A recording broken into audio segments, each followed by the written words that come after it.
Wisdom, Oblivion, and the Wounded Healer. This short introduction is intended as a documentary prelude to a short play I've written, which is adapted from Bion's posthumous war memoirs and the publication of his war diary. Wilfred Bion is known for many things: his esoteric approach to psychoanalytic theory, his favoured position as a mentee of Melanie Klein, his leadership at the Tavistock, and his analysis of the young Samuel Beckett.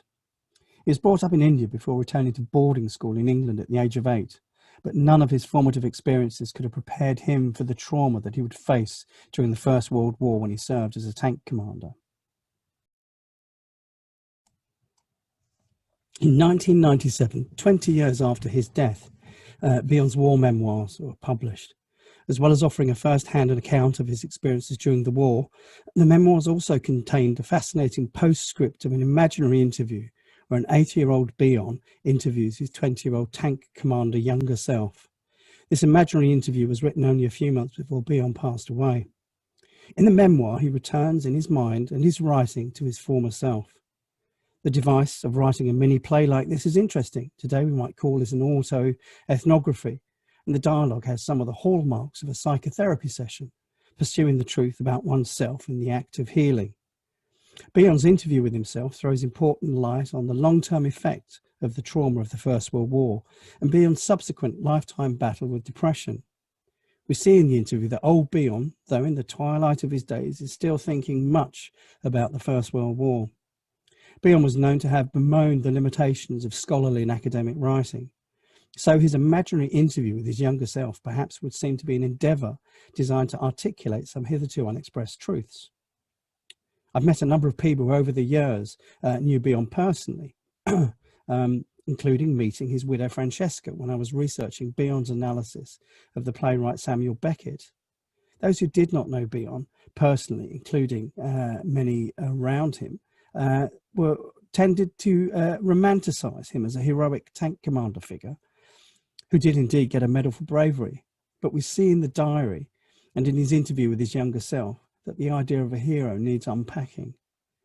Commenced when he was 20 years old and completed in the year after the First World War, the memoirs are drawn from his diary and the letters written during his years on the front line in France between 1917 and 1919.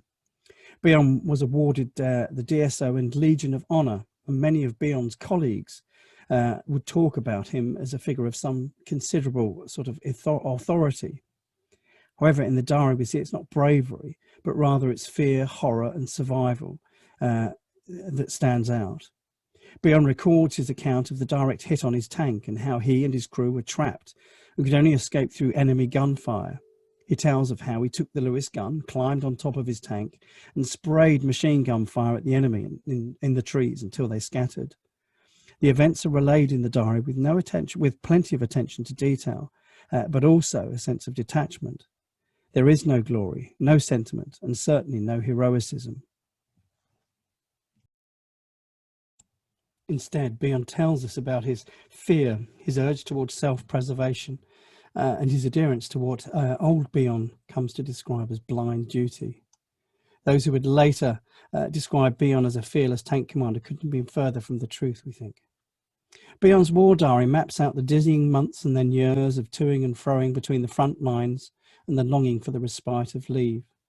The turmoil of his account is amplified by his own intricate maps and sketches which detail the few hundreds of yards of terrain that his tanks would traverse between the British and German front lines. There is an exhausting minutiae of detail, as if every inch of turf, tree, shrub or bush is precious, and every rut and every trench that is won or lost is a momentous occasion. Bion alludes to the madness of it all. As Malcolm Pines noted in his review of the memoirs, we discover that Bion desires the sleep of a child that has had a tearful day and wishes to be tucked up in bed by his mother. Eventually the spectre of death looms and takes hold, offering dark solace.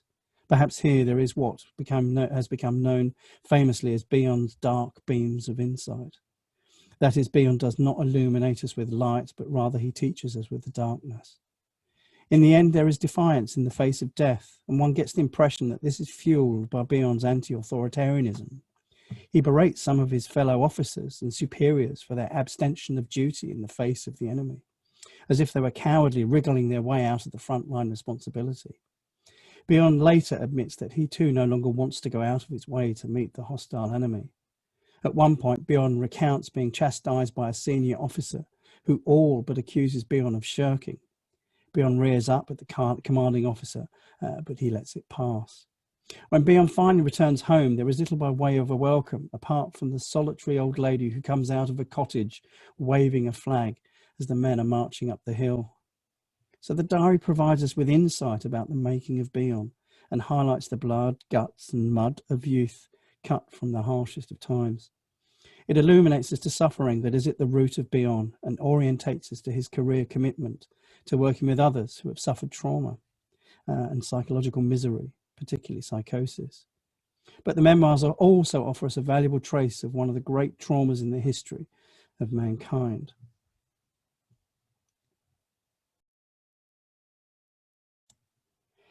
The postscript interview between 80-year-old Bion and his shattered younger self impresses us upon us that the war was seared into Bion's psyche, its unfinished business.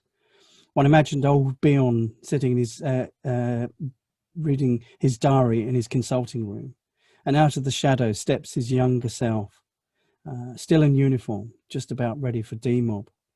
As old Bion reacquaints himself with some distant characters he knew, now long dead, there are echoes of Terry Pratchett's brilliant Johnny and the Dead, where the lost generation of ghosts wandering never too far from our consciousness. When old Bion meets young Bion, we are shocked perhaps by his lack of sympathy. Old Bion berates his younger self's priggishness and conformity, and when young Bion refers to the stirring or military tune, old Bion responds with a profanity which seems to amuse young Bion. In the play there is swearing. These are Bion's words, not mine. In the interview, young Bion wants to know what old Bion has been up to, but old Bion is guarded and does not want to give too much away. He's not necessarily withholding, and perhaps he's rather protective of his younger self. The future in many ways is not very good news, because there is more war and more tragedy ahead for his younger self, not least the death of his wife in childbirth. The interview takes us back to the point where young Bion is on the brink of a breakdown.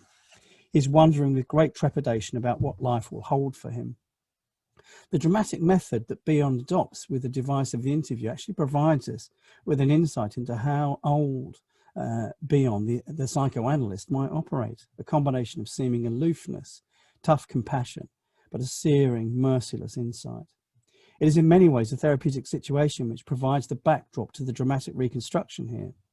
What is particularly notable in the original interview transcript is the way in which old Bion points out to young Bion the various omissions from his diary.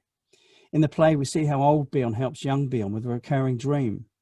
The interpretation has a powerful yield and reminds us that the scale of personal and cultural trauma might be proportionate to the length of time it takes to work through. In Bion's case, a lifetime was hardly enough. The play in this sense is not just about Bion, but here becomes a story of many lives, those who have suffered and many losses in the First World War and thereafter. It has been said that those like Bion who survived carried a generation on their shoulders.